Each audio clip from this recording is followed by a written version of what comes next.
라고 1절 이하에 보면 표현을 하고 있습니다. 그럼 농부는 뭐 하는 사람입니까? 농사를 짓는 사람입니다.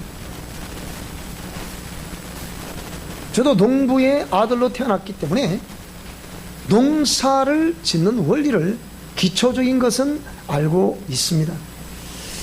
그래서 이런 농부의 소박한 마음이라고 하면, 농심이라고 하면 그것은 이른 봄에 씨 뿌린 그 곡식들이 잘 자라서 병충해 입지 않고 또 각종 균의 해를 입지 않아서 결실의 계절이 되면 충분한 결실을 통해서 기한 전에 떨어지지 않고 잘 익어서 농부의 마음을 흡족하게 하는 것이 그것이 농부가 농사 짓는 마음이 아니겠습니까? 그리고 그 작물들을 바라보며 잘 자라줘라, 잘 자라서 나에게 많은 수익을 타고. 이번에 우리 조 선생이 이제 두 번째 참석했는데 지난번 내가 물어봤잖아요. 물어보니까 어쨌든 올해는 지금까지 없었던 그렇게 수익을 내본 적이 없다는 거예요. 그건 뭐 9천 몇 분만, 그건 1억 정도의 수익을 냈다는 거예요. 정확하게 얼마 났나요? 그래서 내가 이야, 참 농사 짓는 기술이 대단한 것보다 그래 생각되는데, 이렇게 해서 많은 이렇게 열매를 맺어서 농부의 마음을 흡족하게 했다. 그런데 하나님께서 왜 그 농부와 그 작물들, 농사법을 비유로 하시면서 이런 말씀들을 하셨을까? 그것은 하나님 말씀은 그렇게 어렵지 않고 누구나 다 쉽게 이해할 수 있도록 하셨다라는 그런 생각이 듭니다. 우리 미션 고람대오에서 선포되고 있는, 우리 교회에서 선포되고 있는 말씀들이 참 굉장히 어려운 그런 내용들입니다. 어려운 내용들을 그래도 저는 가장 쉽게 전하려고 애쓰고 힘써 보는데, 어려워서 어려운 것이 아니라 첫째는 영적 세계를 잘 모르기 때문에 어렵고, 두 번째는 그 영적 세계에서 펼쳐지고 있는 부정적인 영향력이라는 것이 있기 때문에, 이 부정적인 영향력이 영적인 측면에서 혼적인 측면으로 내려와서 이해가 돼야 되잖아요. 그것이 우리가 영적 유전자, 즉 DNA를 통해서 우리의 세포를 통해서 계속 유전되고 있다. 그래서 왜 성경은 모친이 나를 죄 중에서 잉태했다라는 말씀들은 뭘 말하고 있는 겁니까? 우리 모두가 다 죄인이라는 것을 설명하고 있는 거죠. 그러면 죄인이라고 하면 그 죄의 부정적인 유전자가 계속 우리에게 흘러내리고 있다. 그것이 우리 세포 속에 박혀 있다. 우리의 성품 속에 박혀 있다. 우리 정신세계 속에 박혀 있다. 마음, 감정체계 속에 다 그게 박혀 있다. 그래서 우리가 눈에 보이지 않지만은 그런 유전자를 가지고 태어나서 누가 안 시켜도 죄인으로서의 말과 행동은 너무 잘한다는 거예요. 그래서 누가 안 시켜도 본능적으로 말하고 본능적으로 행동하는 것이 전부 다 죄인된 모습이라. 즉 말하자면 그 죄의 삭은 사망인데, 죄를 짓는 자는 마귀에게 속한다는 하나님의 말씀을 보면, 이 말씀의 근거를 볼 때에 모든 인간들은 전부 그렇게 태어나면서부터 마귀에게 종노릇하는 것을 너무 자연스럽게 하고 있는 거예요. 그래서 이거 유전자, 제가 이 과학적인 영역이라서 유전자를 공부를 하면서 뭘 느꼈냐라고 했을 때, 그것은 하나님이 살아계시냐, 하나님이 살아계시지 않느냐, 이 두 가지 중에 한 가지예요. 과학을 공부를 하면 할수록, 영적 세계를 공부를 하면 할수록 하나님은 살아계시다는 거예요. 자연 발생적으로 생성된 것은 없다는 거예요. 우리가 옛날에 저도 학교 다닐 때 배웠던 등록금 주고 배웠던 진화론, 찰스 다윈의 진화론. 그러나 그 찰스 다윈의 진화론이 뭡니까? 오랜 역사를 걸치면서 진화돼가서 그게 생명체가 중에 하나가 뭐라고요? 우리 인간의 생명을 한다면 인간은 어디서 왔다? 원수로부터 진화됐다는 거예요. 그래서 오랜 역사를 진화를 거쳐서 오늘처럼 우리가 이렇게 인간처럼 이렇게 변화됐다 그 얘기죠. 근데 맞습니까 그게? 안 맞거든 해보니까. 그러니까 이 찰스 다윈의 학파의 그 제자들도 그것이 옳지 않다고 말을 했다 그 얘기입니다. 아 우리 스승이 이거 잘못했다. 그리 얘기했음에도 그걸 누가 좀 들어 쓰고 있는 거예요? 마귀가 들어 쓰고 있는 거거든. 마귀가 학문을 딱 들어 써버리니까 뭡니까? 하나님 없다는 사상으로 변질되어 버리는 거예요. 그러니까 지금 하나님은 만들어졌다, 만들어진 신, 찰스 도킨스의 만들어진 신, 뭐 이런 식으로 좀 표현하고 있는 거예요. 그게 뭡니까? 혼의 세계에 물들어 있는 하나님은 없다는 사상이 뭐라고요? 그 학문에 가지 영향을 미쳐서 뭡니까? 이미 자신들의 서성도 뭐라 그랬습니까? 찰스 다윈도 이 다윈 학파의 그 후학들이 잘못됐다, 공식적으로 잘못됐다고 표현을 했음에도 불구하고 계속해서 지금도 하나님 없다는 거예요. 지금 그 진화에 의해서 됐다는 거예요. 지금도. 그렇다고 하면 그렇게 지금 우리 오늘 어저께 신방을 가보니까 우리 유집사님도 피가 모자란대요. 왜? 출혈에 대해서 자꾸 이 각혈을 하다 보니까 피가 모자란대요. 그러면 늘 저혈압이라 힘이 없어. 입맛도 없고, 그러니까 소화도 안 되고, 그런 거죠, 결국은. 그래서 이제 뭐 아마 이번 주 지나면서 잘 회복되리라 생각이 되는데, 그래서 뭡니까? 이렇게 피가 부족해. 그게 저는 뭐 O형이니까 제 피는 깨끗합니다. 이 혈액 검사를 해보면요, 우리 여기에 이게 교과서에 나와 있는 그게 사진 찍히는 그 피보다 제 피가 더 깨끗해. 이 검사해보면 다 놀래요. 굉장히 깨끗하네요. 혈액 순환되는 거 보면 혈액이 이렇게 우리 혈액세는 순환되는 거 어떤 그 기구들을 통해 가지고 혈액 순환이 어떻게 되느냐 그걸 이렇게 모니터를 통해서 이렇게 나오는 걸 살펴보니까 혈액 순환이 이 순환하는 모습을 보여주거든 이렇게 모니터에서. 근데 제 피를 딱 넣으니까 그보다 더 깨끗하게 이 혈관도 깨끗하고 혈액도 더 깨끗해요. 그래서 제가 무슨 생각을 해보느냐? 그럼 이렇게 지금 혈액이 모자라는데 원숭이 피 뽑아 넣지. 원숭이 피 뽑아 넣으면 다 살 거 아니에요. 원숭이가 지나서 결국 우리가 됐으니까. 우리 인간 요소는 누구? 원숭이. 그게 우리 학교에서 배운 이론이라니까 그게. 근데 옳지 않다 이 말이지. 그러니까 이런 죄의 유효점자가 쭉쭉쭉쭉 계속 흘러내려와가지고 하나님을 없다는 사상과 하나님이 살아계시다는 사상으로 지금 대립이 되어 있는 거예요. 지금 이 정부에서 하고 있는 이런 어떤 뭐 정치적인 문제 같지만 이념적인 문제 같지만 알고 보면 그 배우는 뭡니까? 하나님이 없다는 사상으로 몰고 가고 있는 거예요. 하나님 없다는 사상으로 몰고 가려고 하는데 마치 이것이 이념화, 이슈화 시켜가지고 정치적인 게임으로 이렇게 보거든요. 그러니까 우리는 예를 들면 우파, 너는 좌파 이런 식으로 얘기하거든. 나는 우파 좌파도 아니에요. 나는 그런 걸 말하면 제가 가문을 얘기했잖아요. 우리 가문에는 우파 때문에, 그러니까 예를 들자면 독립운동 때문에 피해를 보고, 또 한쪽에서는 이거 남노당 이 사상 때문에 피해를 보고. 그래서 제가 저도 군대 생활할 때, 우리 저 부목사님도 군대 생활할 때 얼마나 이 연자제 때문에 피해를 받는지 몰라요. 공무원 시험 합격을 해도 절대로 발령을 안 내주는 거라. 뭐 때문에? 연자제 때문에. 그러면 얼마나 우리는 피해를 받고 살았습니까? 이쪽 저쪽 이 이념 때문에 우리 가문은 초토화를 당했거든요.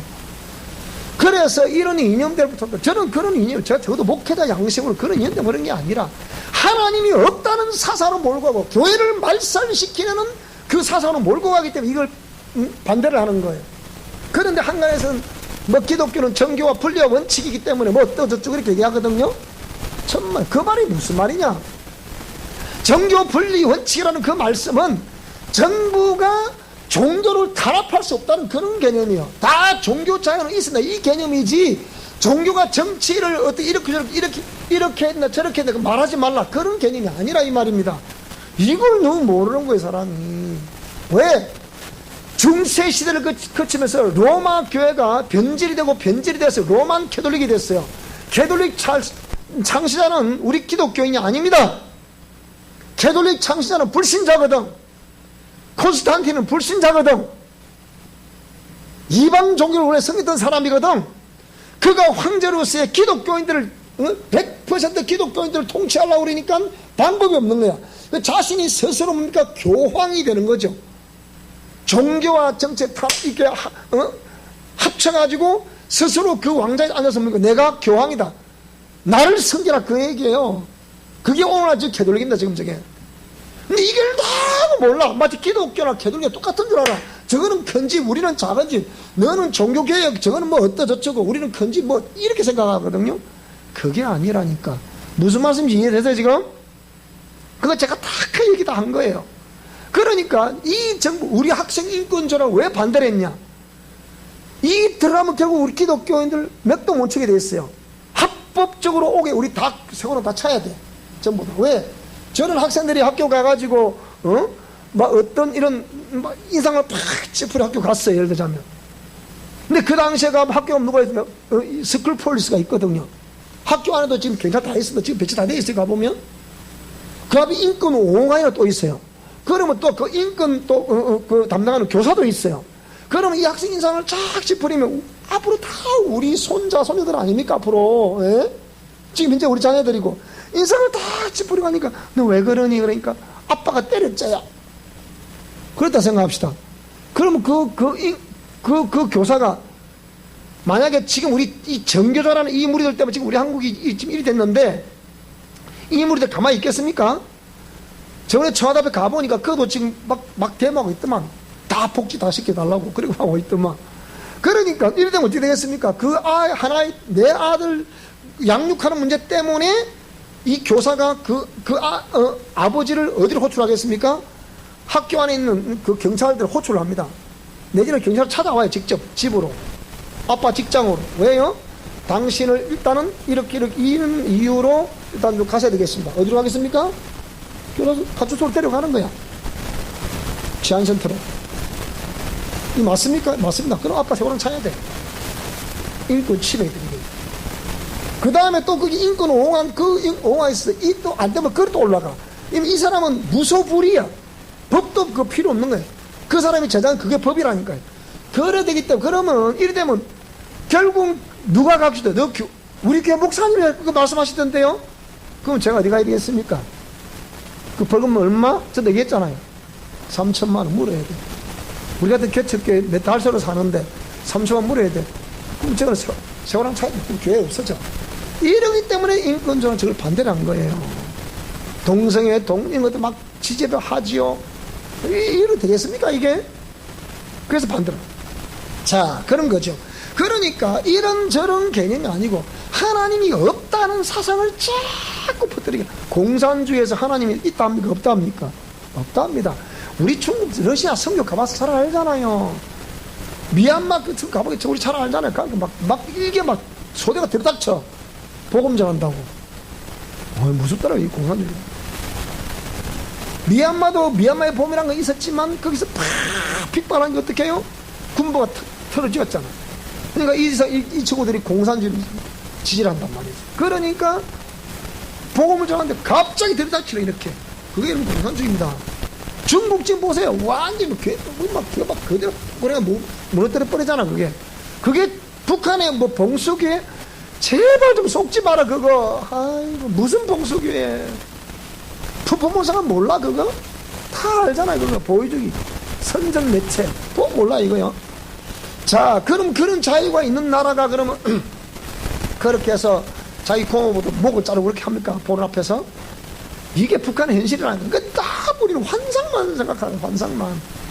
따라요. 삶으로 증명하라. 삶으로 증명해. 나는 다시 말씀드려. 우리가 구원이라는 개념도 아무리 우리가 미사역으로 쓰고 여기서 뭐 강단에서 무엇을 어떤 소리를 써도요. 여러분 삶으로 정말 뻥이야 뻥. 오늘 이 시간 살아도 내일 그렇게 거부하면 그것으로 끝이야. 삶으로 증명하셔야 된다니까. 우리 교회만큼은 삶으로 증명하라고 외치는 한국교회 강단이 있을까요? 과연 여러분? 그렇단 말이에요. 그러니까 얼마나 중요한, 뭔가 이 복음이 전파되는데 마귀가 그런 DNA 속에 딱 씨를 심어 놓으니까 뭡니까? 결실을 하는데 자꾸 어떤 결실이 돼요? 전부 다 그 결실이 다 되고 있는 거야. 죄악의 결실이 되고 있는 거라.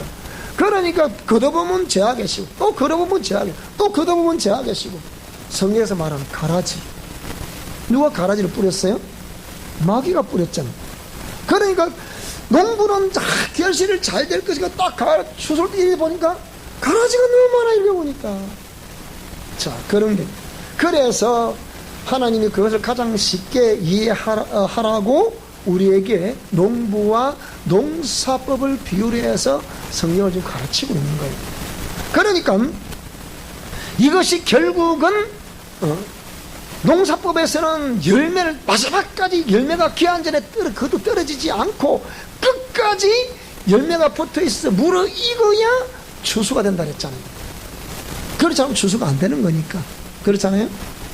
어저께 우리 매실을, 우리 지난달에 매실을 수확을 하려고 가보니까 다 떨어지고 하나도 없더라고. 가보니까 뭐라고요? 우리 지금 뛰어보자 알잖아. 처음에는 막 사파게 붙고, 6월달, 6월 10일 전에 될 때까지는 막 사파 붙어서, 올해 좀 딸려, 올해 좀 딸 것처럼 보이더라고요. 좀 따겠다 생각했어요. 몇 년 전에 우리 교회를 데려가지고 다 좀 따가세요. 야,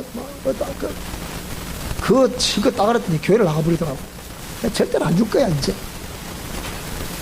그래가지고, 그 교회, 그때 며칠 다 따갔는 일이 어떻게 해요? 올해 좀 딸려나 생각, 역시 아니 다를까 다 떨어지는가 보니까. 그게 하나하나씩 남은 거, 막 그 희반하더라고 보니까. 그래서 시골에다가 이제 또 이제 그 시골 집에다 잘 담아놨어. 그때 시골집 놀러서 딱 이렇게 나눠 먹게. 그러니까 이렇게 끝까지 열매가 붙어 있어야만이 농부의 마음이 기쁘다, 그 얘기야. 근데 이 열매가 되기까지 과정 보세요. 저 나무가 잘 자라야 돼요. 또 꽃이 피어야 돼요. 그리고 또 수정을 또 벌과 나비가 수정을 해줘야 돼요.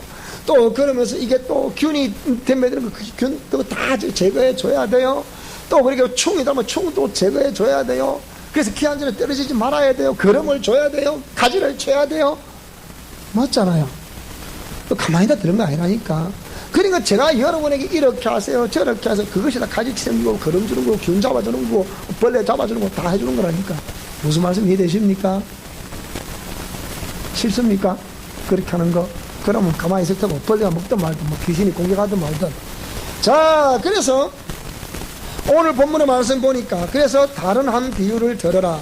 한 집 주인이 포도원을 만들어 산 울타리로 두르고 거기에 접자는 틀을 만들고 망대를 짓고 농부들에게 세를 주고 어디 갔다?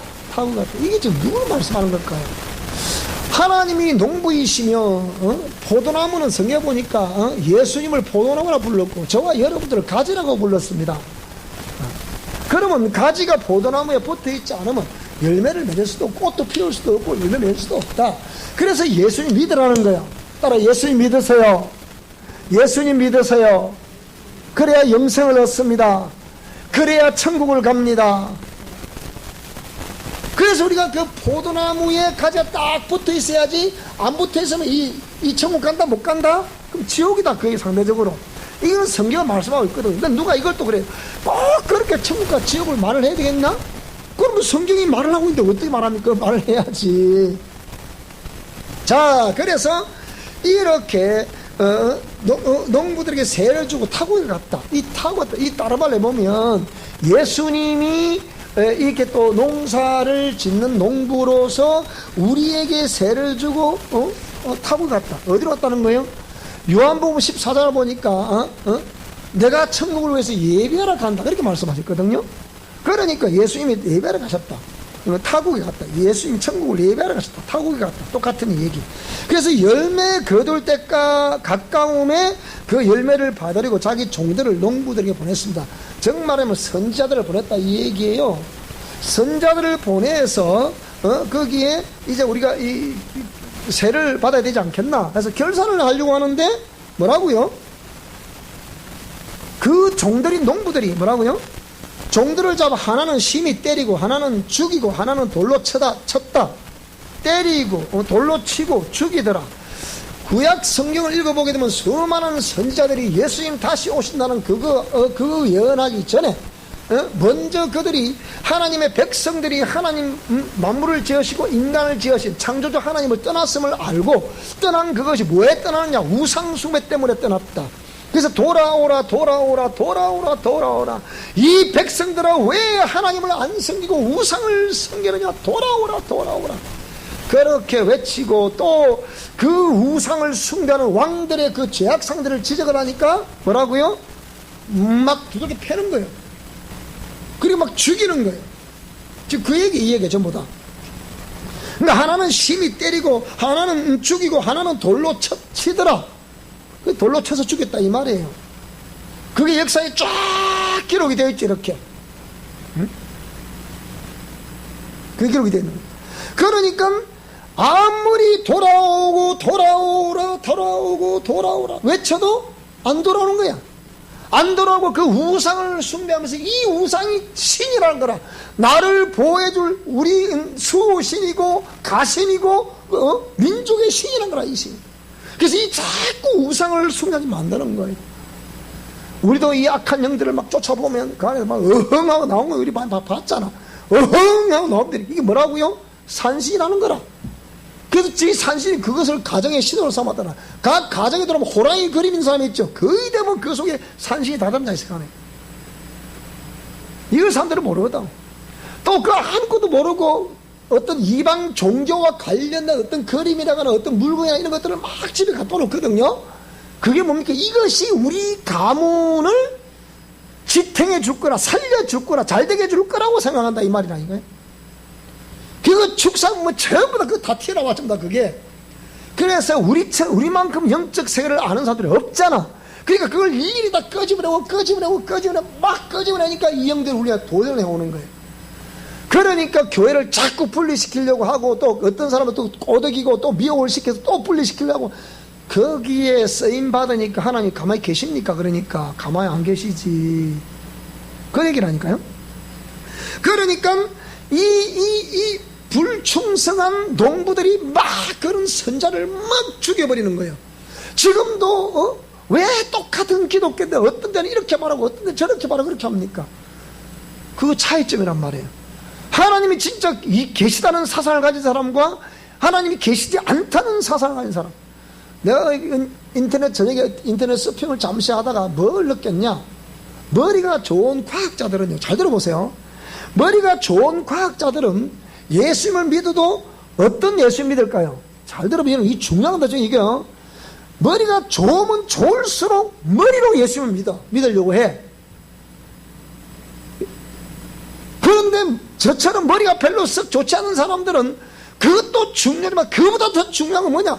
하나님이 살아계시기 때문에 확실하게 우리의 삶에서, 내 몸으로, 내 환경에서 경험되기를 원합니다. 이게 아닐까요?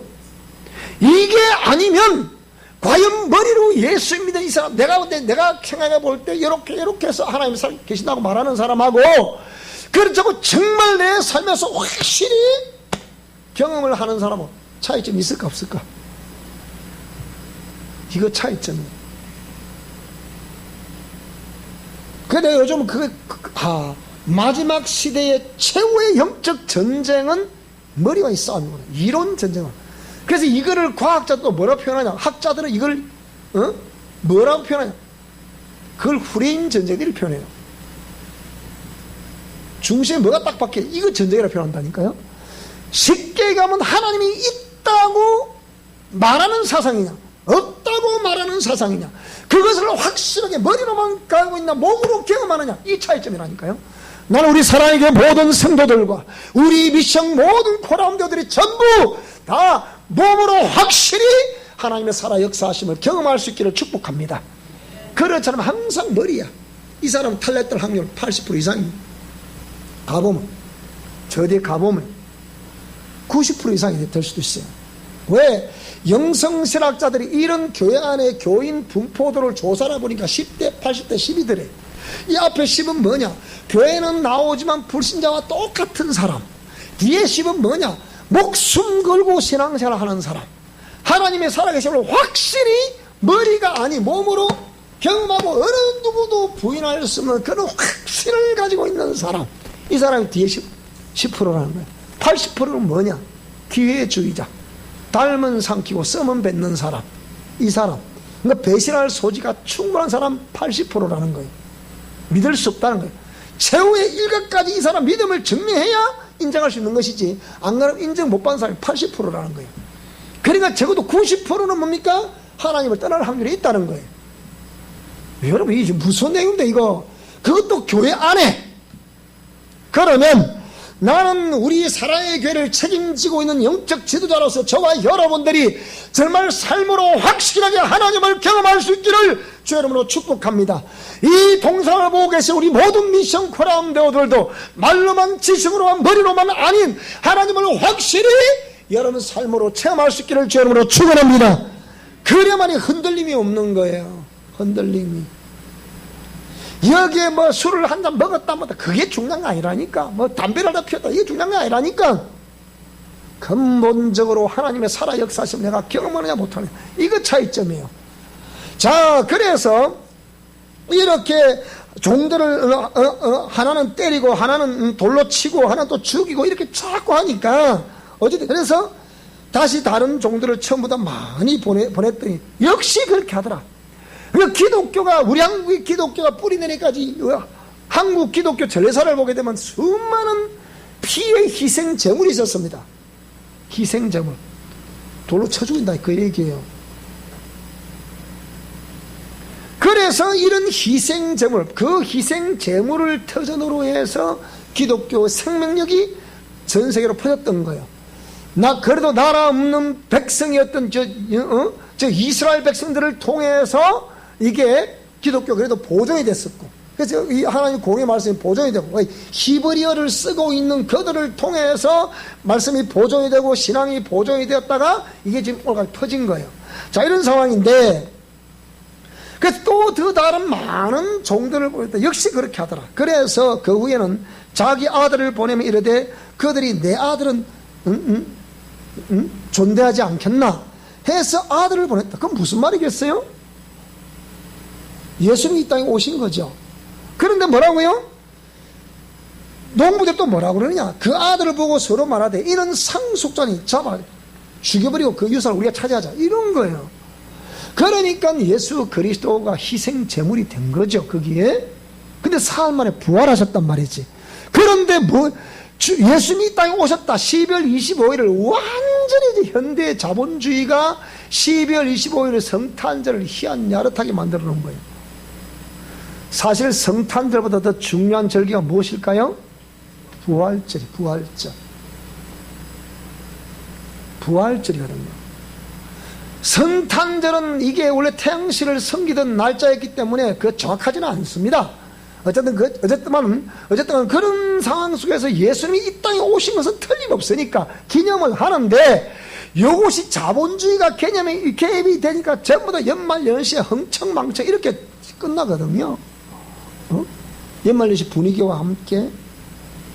그런데 아이러니한 일이에요. 아이러니하게 이 부활절 들어있는 그 달에 뭐가 또 들어있습니까? 그 전후로 해서 뭡니까?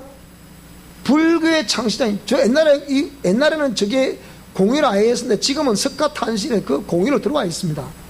이 눈에 보이지 않는 진리냐 비진리냐, 전형적인 우상숭배의 상징, 전형적인 진리, 생명, 주체하고 정면대립, 이게 되거든요. 자, 여러분, 이게 지금 무서운 거예요, 지금 이게. 자, 이렇게 되는 상황에서 예수님을 죽였습니다. 근데 처음에 부활하셨단 말이지. 자, 그래서 이 하나님께서는 농사를 지으시고자 하는 주인 되시는 하나님께서는, 그러면 포도원 주인이 올 때 그 농부들을 어떻게 하겠느냐? 그들이 말하되 그 악한 자들을 진멸하고, 잘 들어보세요. 악한 자들을 진멸하고 포도원은 제때에 열매를 바칠 만한 다른 농부들에게 세를 주십시오.